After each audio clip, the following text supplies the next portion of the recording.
Welcome back to our restoration lab. Today, we have a Bluetooth speaker, abandoned in a damp, muddy area. The exterior condition is extremely terrible. The ABS, plastic shell, is covered in mud, mold, and debris. Looking closely at the metal grille, on the front, it is completely rusted due to oxidation. The unibody design structure of the device is being severely challenged by environmental corrosion. Let's begin the teardown process. I use a hex wrench, a micro one, to remove the 4 corner screws. The rust is quite severe. The screw threads are almost completely seized into the plastic frame of the outer shell. Applying torque must be very steady and precise to avoid stripping the hex head, a very common mistake. The screw removal process is done carefully. Each thread is gradually freed from the stubborn rust. Flipping it to the back, we can see the I/O port cluster, including USB, micro SD card, micro USB, and aux. Using a sharp metal awl to gently pry the edge of the grill to separate it from the retaining clips. The grill pops off, revealing the full-range speaker driver inside, currently covered in dirt and thick residue. Use a soft bristle brush to sweep away the loose dirt before proceeding with deeper mechanical intervention. Switching to a Phillips screwdriver, I continue removing the 4 screws, securing the speaker frame to the main acoustic chamber. A lot of mud has slipped into the gaps, directly threatening the voice coil and the speaker cone. Use an awl to pry the speaker assembly up, being very careful not to tear the surrounding elastic rubber surround. Splitting the outer shell in half, we have gained access to the heart of the internal electronic system of the device. At a glance, there is a lithium-ion battery cell, a purple 18650, and a PCB motherboard with SMD surface mount components. Unplug the JST power and audio signal connectors to separate the motherboard from the mechanical system. Completely remove the main speaker module from the fixed plastic frame. The ferrite magnet on the back still looks intact. This passive radiator operates. Continuing with a Phillips screwdriver to remove the bolts, holding the passive radiator assembly on the back half of the shell.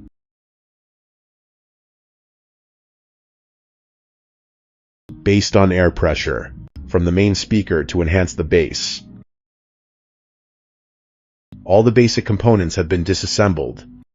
I use a brush to dry clean all residual dust and dirt on the surface, starting the wet cleaning phase. The plastic shell and mechanical components are soaked in a soapy solution and scrubbed vigorously. First, use a hard bristle brush to scrub continuously to remove the caked-on mud from the plastic surface.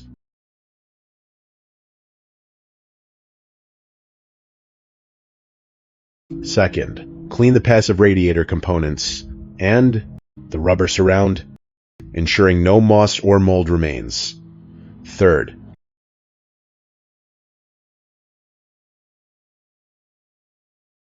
use a water hose to spray off all the soap suds, thoroughly removing surface oxidizing agents. Moving on to electronic diagnostics, I use an Aneng DT9205A digital multimeter to check the power. Peeling off the heat shrink of the old battery cell, the measurement shows the battery is dead and has dropped in voltage, unable to be recovered.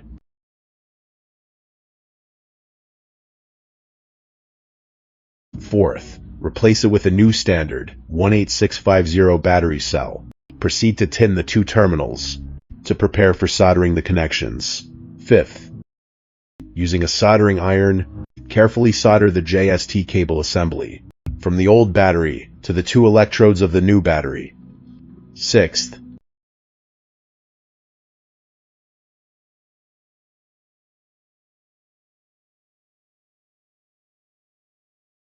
measure to check the output voltage again.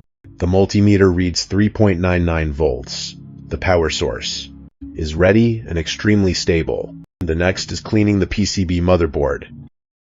Use a specialized contact cleaning solution to blast away the dirt.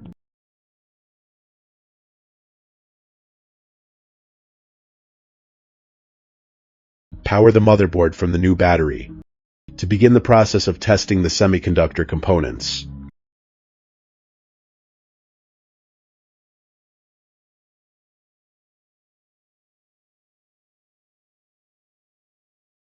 Use the probes to check the SMD capacitors and power IC, ensuring there are no short circuits.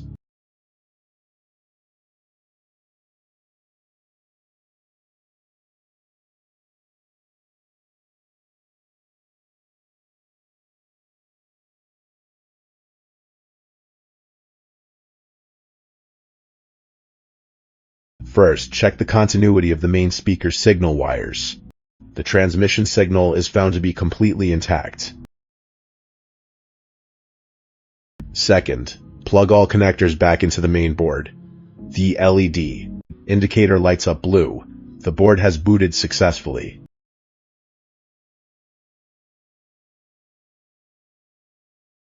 Entering the shell refurbishment phase.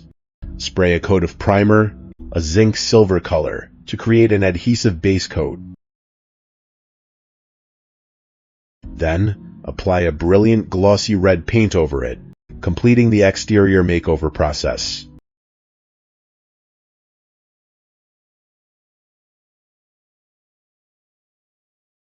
The front metal grille is refreshed with a bold, matte black paint.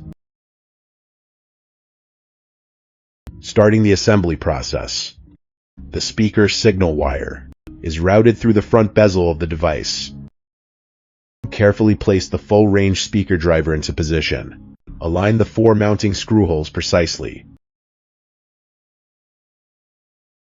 I use a Phillips screwdriver to tighten the screws. The tightening force must be balanced to avoid warping the speaker frame. Plug the component connectors into the motherboard. Re-establish the electronic signal transmission system.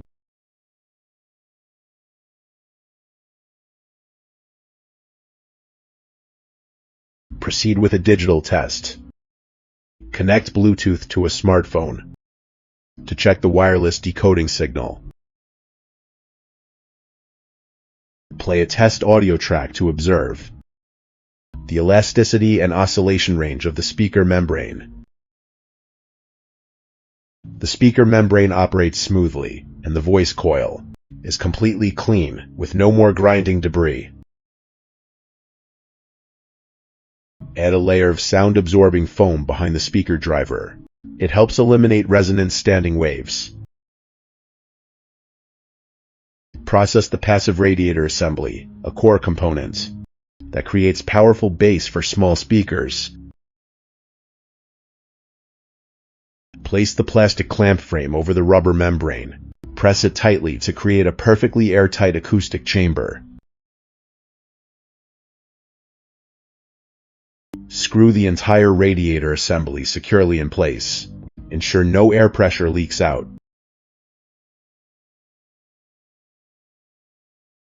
Reinstall the waterproof rubber gasket for the control panel and I/O ports. Install the motherboard into the correct sliding slots. At the same time, place the silicone keypad strip over the switches. Plug the power cable from the battery cell and the speaker signal cable into the JST sockets on the central control board. Manage the cables neatly inside the chassis to avoid obstructing the aerodynamic airflow of the speaker driver. Press the 2 halves of the casing tightly together. The interlocking latch design will help secure the unified system. Reattach the orange handle strap to the corner of the device. Then, screw the entire outer shell securely in place. To use a hex wrench to tighten the nuts. Ensure even pressure so the plastic doesn't crack. Close the waterproof port covers. The top interface is now fully assembled. Boot up the device for a final test. The speaker emits a sound indicating the system is working well. Assemble the front metal grille. Press firmly so the latches grip tightly into the grooves on the speaker body. Secure the grille with 4 hex screws. The device is now completely sealed and sturdy.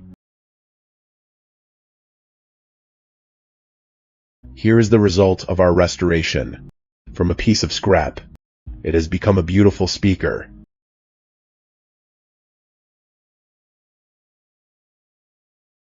The glossy red paint gives it a fresh new look, combined with the audio power that has been fully restored.